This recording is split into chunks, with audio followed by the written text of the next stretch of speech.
యేసుప్రభు చెప్పాడు, మీరు మొదట ఆయన రాజ్యమును నీతిని వెతకుడి. అంటే నీతి అంటే నేను చేస్తున్నది దేవుని దృష్టికి అంగీకారంగా ఉందా, నా ఆలోచన దేవుని దృష్టికి అంగీకారంగా ఉందా, నా మాటలు దేవుని దృష్టికి అంగీకారంగా ఉందా, నా ప్రవర్తన దేవుని దృష్టికి అంగీకారంగా ఉందా. ప్రతిదీ కూడా దేవుని నీతితో పోల్చుకోవడం. మనుషులతో పోల్చుకుంటే నువ్వు ఆత్మీయంగా ఎదగలేవు, ఎందుకంటే వారికంటే నువ్వు బాగున్నానని సైతాన్ నిన్ను మోసం చేస్తుంది. కాబట్టి దేవుని వాక్యంతో నీవు పోల్చుకోవాలి. దేవుని నీతిని అనుసరించడానికి ప్రతిరోజు కూడా పరిశీలించుకోవాలి. ఈ రోజంతా ఎలా గడిచింది?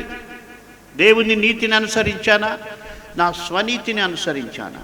నా మాటలు ఎలా ఉన్నాయి, నా ఆలోచనలు ఎలా ఉన్నాయి, నా ప్రవర్తనలు ఎలా ఉన్నాయి? నేను దేవుని దృష్టికి నీతిని అనుసరించుచూ ఉన్నాను అని పరిశీలించుకొని క్రీస్తు యొక్క నీతిని మనం అనుసరించాలి.